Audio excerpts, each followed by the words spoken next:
professional growth is truly appreciated. We are especially grateful to our 6 presenters today for generously sharing their insights on building student-centered classrooms. And your commitment is inspiring. In particular, we want to acknowledge the actual efforts of presenters joining us from Taiwan and China this evening for them, right? Even while on vacation with students, family, and friends. And today we celebrate the progress of our Startalk teacher participants and the lessons they have brought back from their classrooms. And your work represent the spirit of innovation and collaboration that this symposium is all about. Our startup program at University Toledo started from 2013, and this really marks the 10th years. Now we have work with Startalk teachers, so we are really indeed very excited. Now, we are also very happy to welcome some of our special guests. First, Henning Chen, our lead instructor in the 2022 to 2024 and 2023 to 2025 now Startalk-UToledo program. And also Gabi Simon, who is instructor for the Arabic group. He will join us later. He's now at another meeting. And also our heartfelt thank you to Ivy Galler, our program coordinator, who has worked tirelessly behind the scenes to make this event running smoothly and has been in touch with many of you over the past few weeks. Here are a few housekeeping notes before we begin. Each session will last 30 minutes, 20 minutes for the presentation, followed by 10 minutes question and answer. And please feel free to submit your question in the chat during the presentation.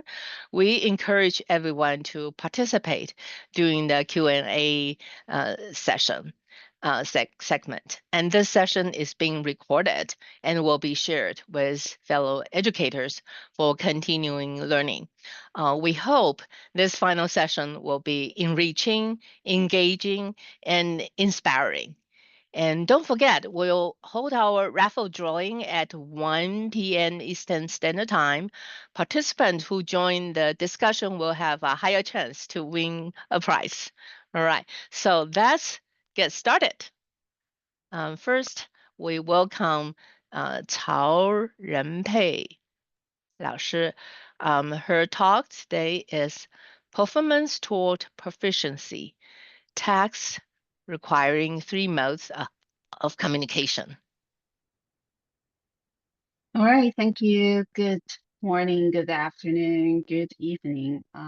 Greetings from Taiwan. I took my students back to Taiwan for summer camp, and the camp ended yesterday. So I'm fortunate to have a good night's sleep last night after the camp.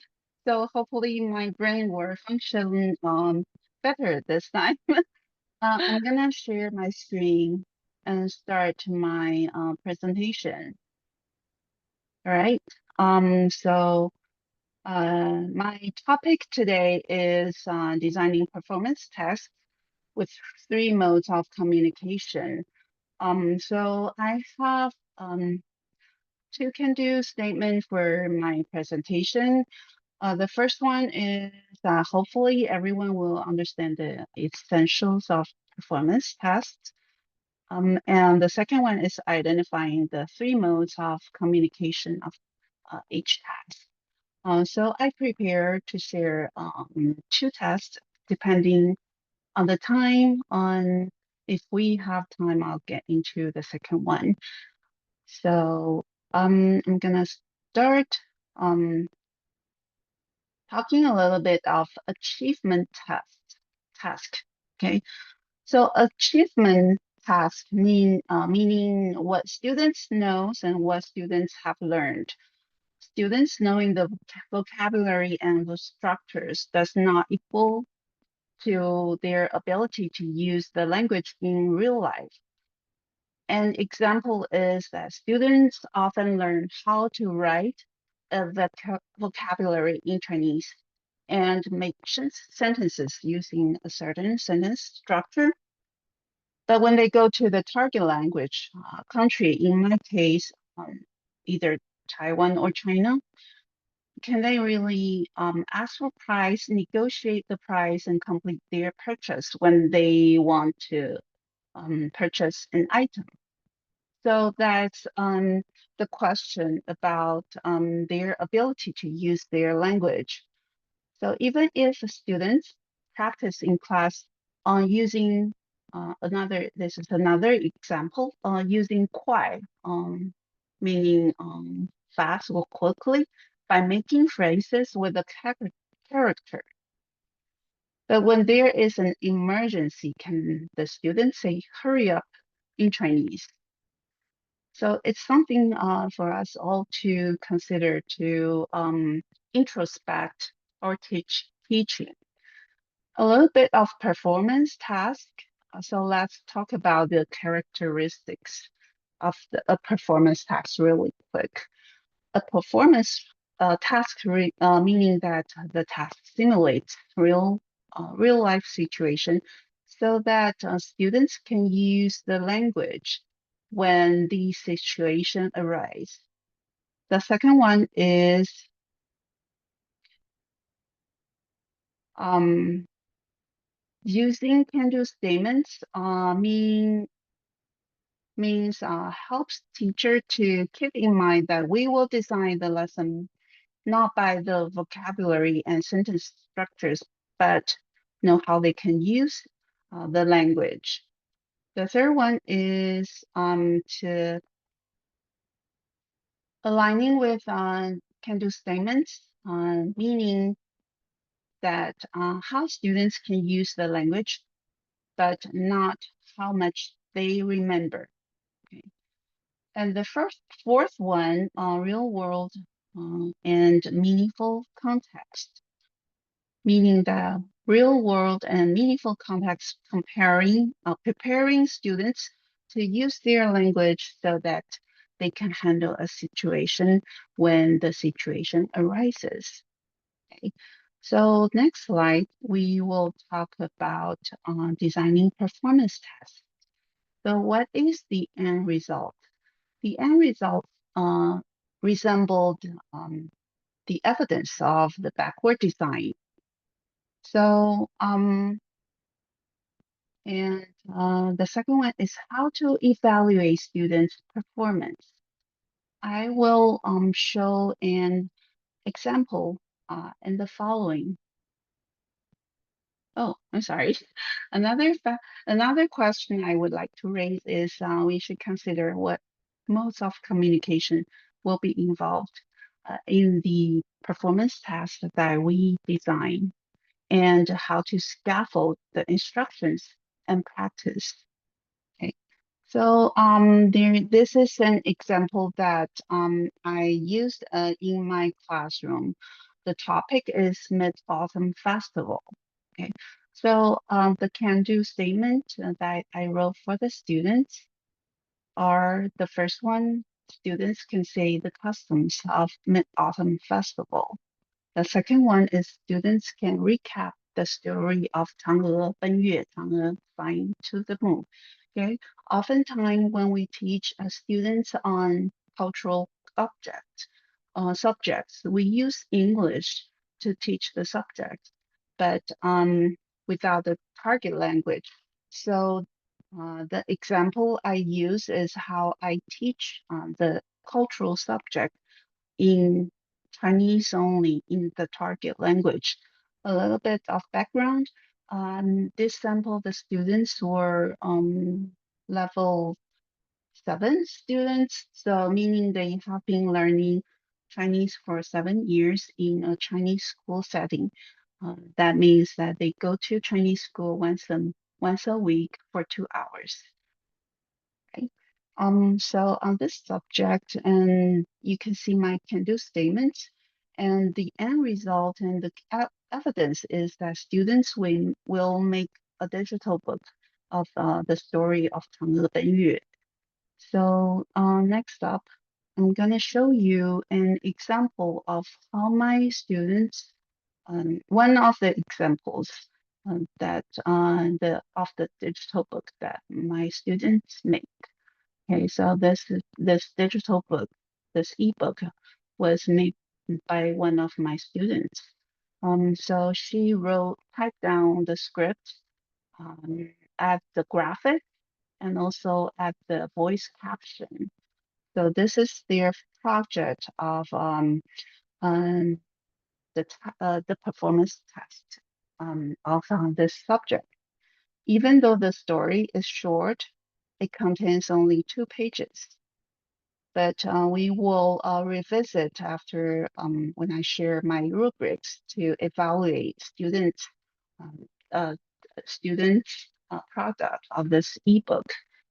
But for now, we can see that students produce a story, even though it's not very elaborated or nor with details.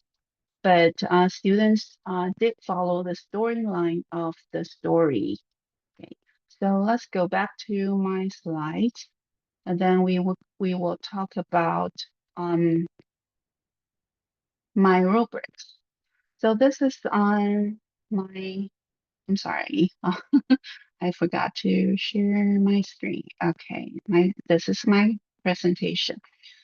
So I would like to ask the participants or the teachers to reflect the digital book and grade the ebook by the rubrics. So I'm curious to know how much you would grade the students according to my rubrics. Okay. Um, so let's look at each category. Task completion. Did the student complete the task? Okay. My and my answer will be yes. Okay. And how much did she complete? Is it meet standard, above standard, or exceptional? Okay. I think we all agree that it is not exceptional because I talked about it is not the story was not elaborated and it doesn't have a lot of details. Okay, so that's the first category of my rubric. And the second one is the book narrates a complete story. It did narrate a complete story, even if it didn't contain a lot of details. The third one is the graphic matches the text. Right.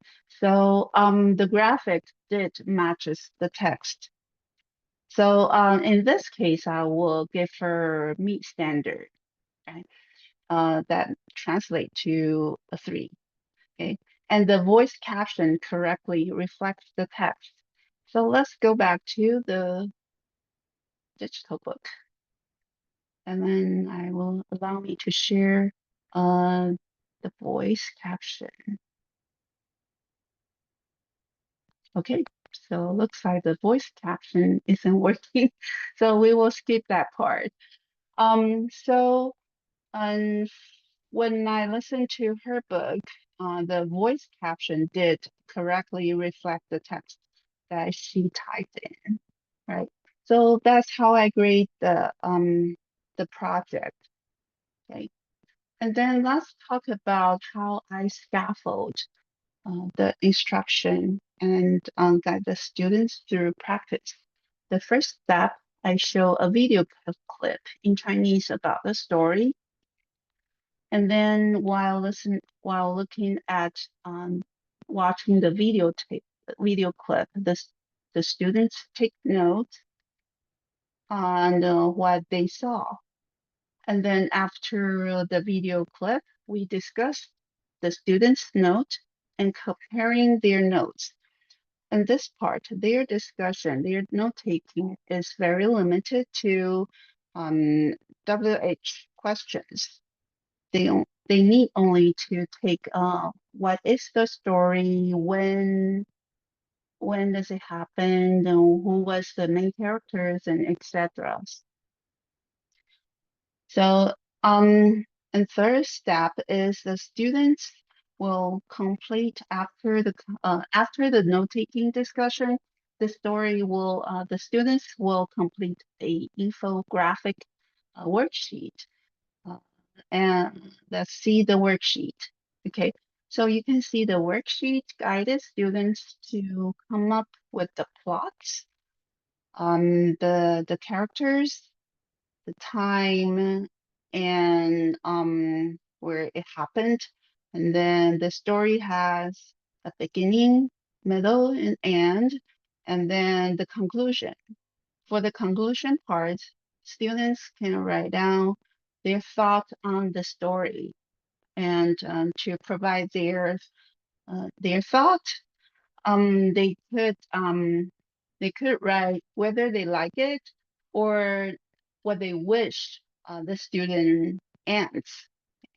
So that's the infographic um, worksheet that the students completes, and students work this as a reference to discuss the story. Okay. Next on so next steps are then we started to practice vocabulary and structures, and then students read the story instead of on watching the video clip. And then the last step is for students to complete the digital book. Then after students complete the digital book, they do a presentation. They share the digital book of their story. So I would like to stress that on the practice of vocabulary and structures, the activities also involve meaningful drills, but just not just mechanical drills. Okay. So let's inspect the three modes of communication in the task of making an ebook. So does it include presentational modes? Does it include interpersonal communication mode and interpretive communication modes? So we will discuss it one by one. Okay. So for the interpretive communication mode, okay. First, when students watch video clip, note taking, it involves interpretive communication mode. When students complete infographic worksheet and read the story, and then um, do their script of the digital book. Okay, these steps all involve in interpretive communication. Let's talk about interpersonal communication. Okay, so in note-taking discussion, students write down the key points that they grasped from the video clip. While in the discussion of the infographic worksheet, students discuss the main characters and the plot, which is more organized. That will help them to complete their digital book later. Okay. And let's talk about the presentational mode.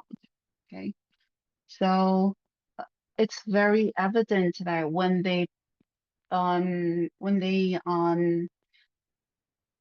before the discussion of the infographic uh, worksheet, they will present what they completed.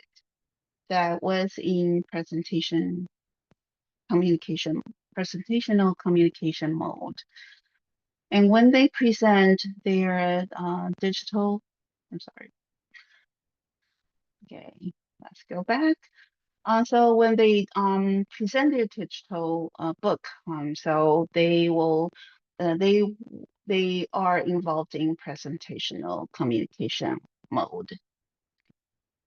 All right.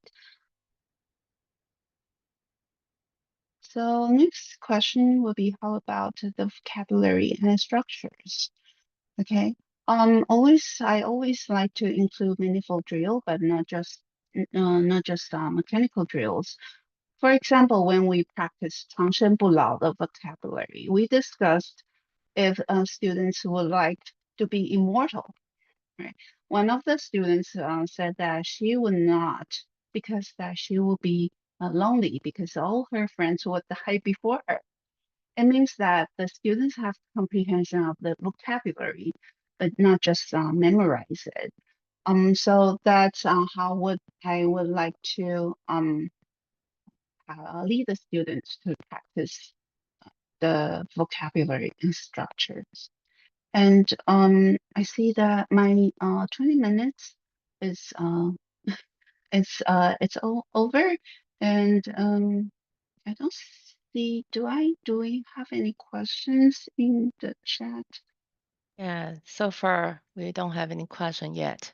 So Okay. you can continue talking while Okay. people are thinking Yeah. of some questions. Yeah. Okay. So that's why I prepare a second test. All right. The second test, the subject is school field trips. So the can-do statements is the first can-do statements is students can plan a field trip abroad. Because I combine several lessons together for students to also use the language knowledge that they acquired from different lessons and at the end of the unit. Um, and students will make a poster to and campaign for the field trip. So the evidence is that students will create a poster of the field trip and get votes for the plan. So, so the context is that students will imagine that they are in a school community and bidding for the plans of a school field trip abroad. According to students' plans, so they need to make a poster and promote their plans and get votes from parents and peers. So this is the rubrics that I will grade students. But one thing that's different is this is my scaffolding steps.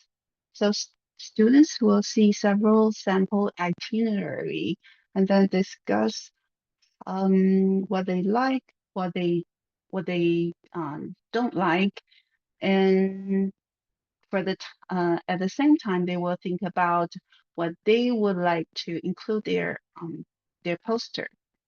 And then students were given time to plan their itinerary on the paper. And then they will present their plan to their peer. So um, their peer will provide feedbacks on their plans. Okay. And then students make their poster with their own idea, combining the feedbacks from their peers. Okay. The last step will be presentation and as well as answer questions from the audience before the audience cast their vote. And I would like to show you the sample posters of the students make. Okay. So the process of them voting is first students take their poster to the office and present it to the adults there. They will need to answer the questions from the audience. For example, the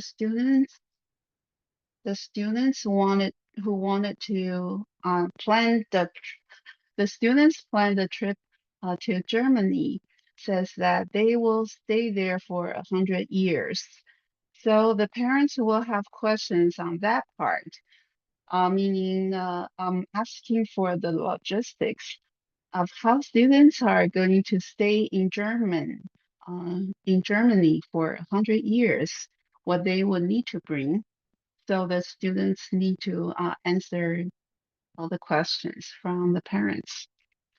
And after they answer the questions from the audience, then the audience cast their vote to the trip that they would like to go. And second presentation is that students go to another classroom to present as well as answer questions. It is different and it is interesting to observe how students get different votes because for the adults, Italy, the trip to Italy is got the most votes, but for their peer students, the trip for Germany got the most votes because most of the kids would like to stay in one place longer instead of coming back and go to school daily.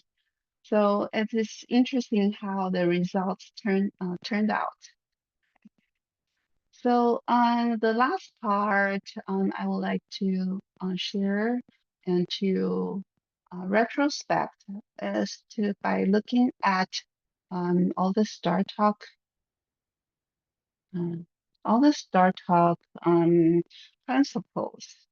So maybe participants could help me to inspect if the text, how many Startalk principles were involved in the test. So I'm sorry, not yet. Okay, so we have I have listed all the Startalk principles, and the only thing that is up for I'm sorry, the entering on beep keep ringing on my ears. So the one thing that I believe that participant cannot decide is on using, well, there are a few, using the target language and provide comprehensible input. So from my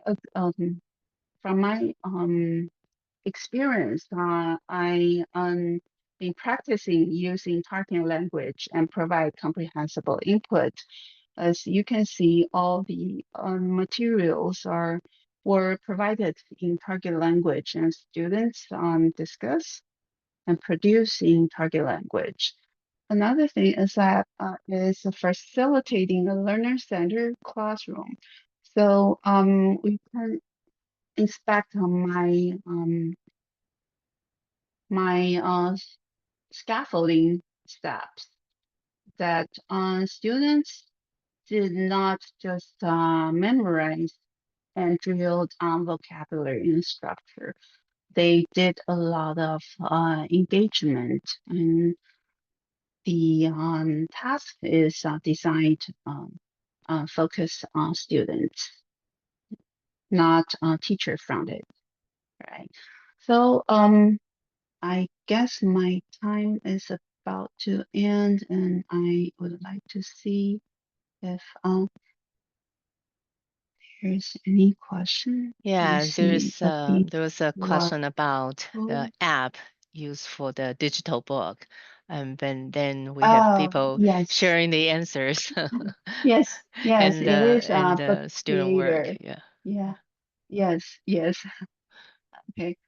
Is it free to Yeah. use for higher education?